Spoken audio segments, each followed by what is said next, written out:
आप किसी को जाके रातों रात उठा ले और फिर उनके घर वालों को ये भी पता ना हो कि वो जिंदा है, वो मर गए, और लोग 10-10 12-12 साल से यहाँ पे आप देखें, लोगों की कहानियां सुने, आपके दिल दहल जाती है। इस रियासत और जो ये पॉलिसियां चला रहे हैं वो पाकिस्तान के हमदर्द हो ही नहीं सकते। अच्छा मैम, ये बताइएगा बना तो बांग्लादेशी आबादी में हमसे ज्यादा थे ना।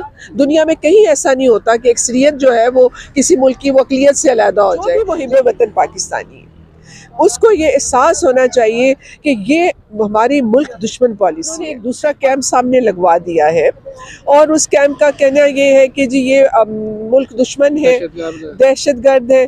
देखिए, अगर मैं मान भी लूँ कि अच्छा आप मुझे कहते हैं ये मुल्क, मैं कहती हूँ अच्छा ठीक है मुल्क दुश्मन है, तो आप साबित करें ना। इस्लामाबाद का मैं समझती हूँ हर घर में जो लोग इस वक्त अपने घरों में हम सब जाके आराम से सो जाते हैं, हमें एहसास होना चाहिए कि हमारे पूरे पाकिस्तान में बलोच यकजहती कौंसिल के साथ अपनी इज़हार यकजहती करने के लिए 3 बजे की कॉल दी हुई है।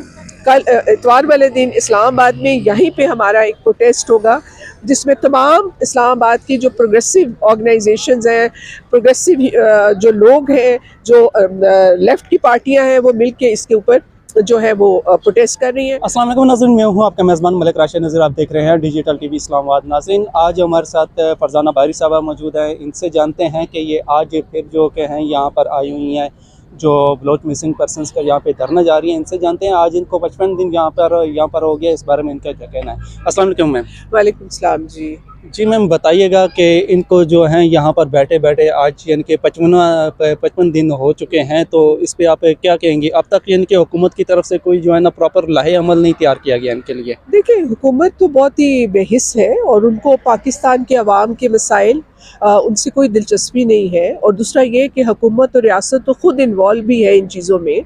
और मैं ये समझती हूँ कि ये जो पॉलिसी है ये इस्लामाबाद के लोगों को भी जो है उनको आंखें खोलनी चाहिए।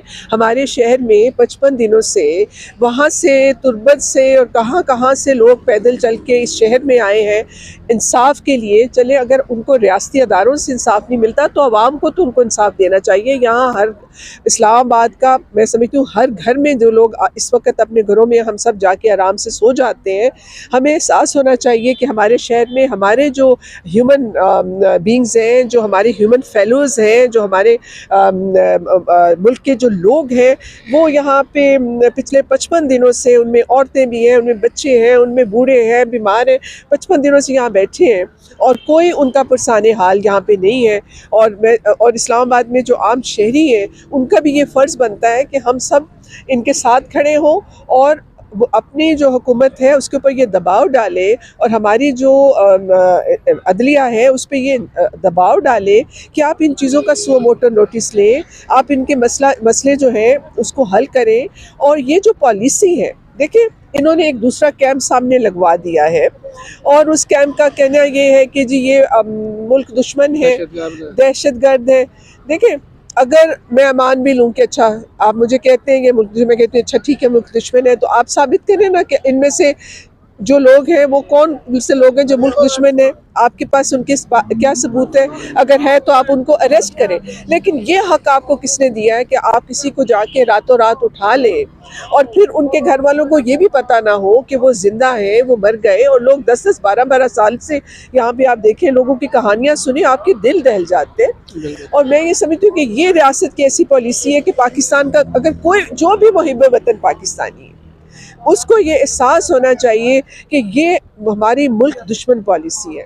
अगर ये पॉलिसी जारी रहेगी तो हम ये मुमकिन ही नहीं है कि बलूचिस्तान के अंदर या जहाँ पे ज़्यादतियाँ होती हैं वहाँ पे मजलूम हमेशा सहते नहीं है, वो खड़े होंगे, वो अपने राइट के लिए फिर वो सोचेंगे कि अच्छा अगर ये रियासत जो है हमें तहफ़्फ़ुज़ नहीं दे पा रही और इसकी एजेंसियाँ जो हैं वो हमारे हकूक़ की वायलेशन में लगी हुई हैं, तो फिर वो यही सोचेंगे ना कि हमें इस रियासत में नहीं रहना। ऑलरेडी पाकिस्तान के जो अक्सरियत थी, जब पाकिस्तान बना तो बांग्लादेशी आबादी में हमसे ज़्यादा थे ना।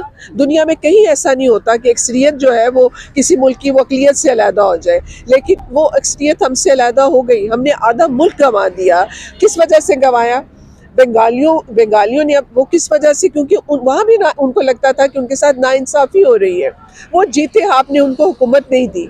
तो फिर उन बंगालियों में ये एहसास से वो एहसास पैदा हुआ ना, कि एहसास कमतरी पैदा हुआ, ये एहसास पैदा हुआ कि इस मुल्क के अंदर हमें इंसाफ नहीं मिल सकता। हम क्यों इंडिया में मुसलमान अलहदा हुए?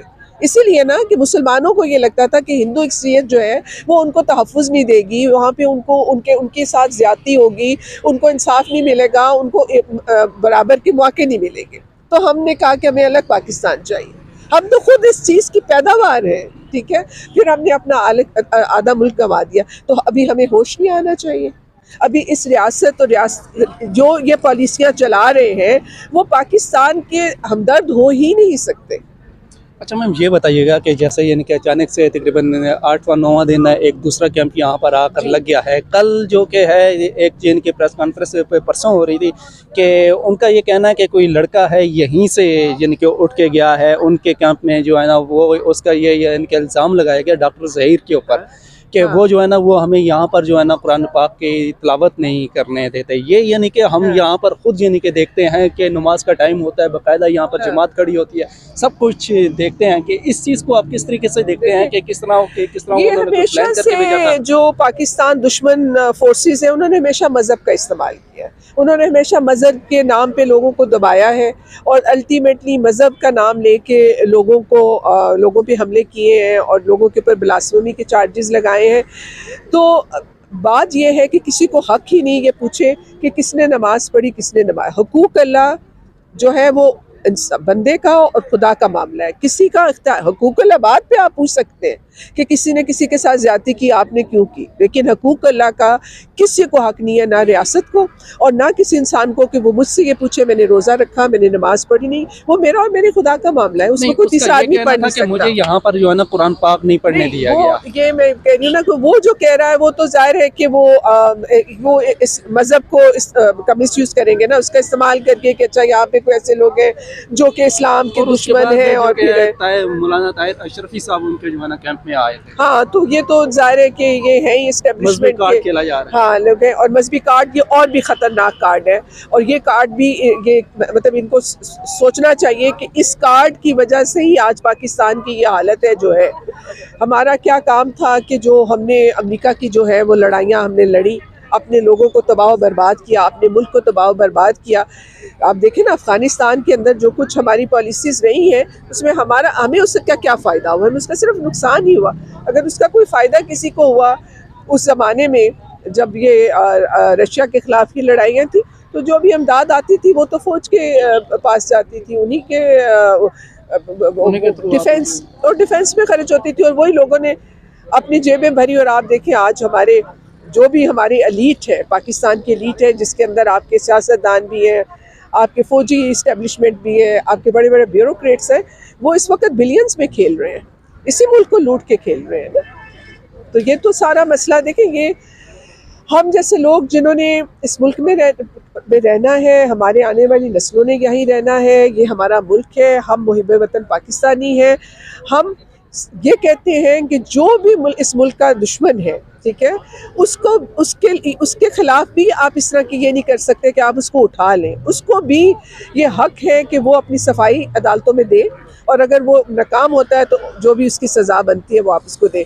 लेकिन इस पॉलिसी को किसी सूरत में आप कोई भी आर्ग्यूमेंट ले आएँ, चाहे मज़हब का ले आएँ, चाहे मुल्क दुश्मनी का ले आएँ, इसको हम जैसे जो ह्यूमन राइट्स की जो कम्युनिटी है पाकिस्तान में वो इसको कभी तस्लीम नहीं करेगी, क्योंकि ये इस चीज़ की जस्टिफिकेशन कोई है ही नहीं है कि आप किसी भी इंसान को उठा लें और उसको मौका ना दें कि वो अपनी सफाई पेश कर सके, क्योंकि ये कोई बनाना स्टेट तो नहीं है ना, यहाँ कानून है, यहाँ अदालतें हैं, तो ये कान के तहत जी प्रिसाइज।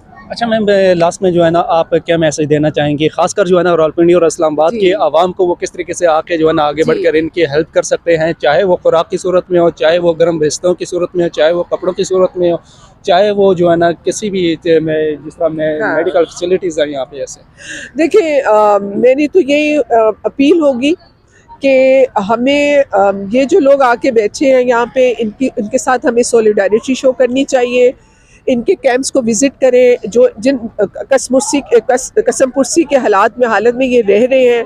अभी लोगों ने कुछ फंड्स वगैरह इकट्ठे करके कुछ इस टेंट की सूरत को बेहतर किया है। खाने पीने का मसला है, रहाइश का मसला है, यहाँ पे कंबल नहीं है, यहाँ पे इस कदर सर्दी है। आदमी देखे वहाँ बैठे हुए हैं, उनके सर पे जो है ये जो एक आपको मामूली सा ये जो टेंट औरतों वाली साइड पे नज़र आता है, मर्दों वाली साइड पे वो टेंट भी नहीं है। तो आप जितनी खुल के मदद कर सकते हैं इनके लिए, इस जगह को के अंदर जितना कंफर्ट उनको दे सकते हैं, कोई हीटर्स ला सकते हैं ऐसे जो बैटरी के साथ जो चल सके यहाँ पे, तो वो करें। और दूसरा विज़िट करें, इनके पास आएँ और इनके लिए सॉलिडेरिटी शो करें यहाँ पे। और आपके तवज्जुह से मैं ये भी कहूँगी कि इतवार वाले दिन जो पाकिस्तान के अंदर हमारा लेफ़्ट डेमोक्रेटिक फ्रंट है, उसने पूरे पाकिस्तान में बलोच यकजहती कौंसिल के साथ अपनी इज़हार यकजहती करने के लिए 3 बजे की कॉल दी हुई है। कल इतवार वाले दिन इस्लामाबाद में यहीं पे हमारा एक प्रोटेस्ट होगा, जिसमें तमाम इस्लामाबाद की जो प्रोग्रेसिव ऑर्गेनाइजेशंस हैं, प्रोग्रेसिव जो लोग हैं, जो लेफ़्ट की पार्टियां हैं, वो मिल के इसके ऊपर जो है वो प्रोटेस्ट कर रही हैं। और आपसे दरख्वास्त है कि आप ज़रूर उस प्रोटेस्ट के अंदर शामिल हो। जी ज़रूर, शुक्रिया। जी बहुत बहुत शुक्रिया।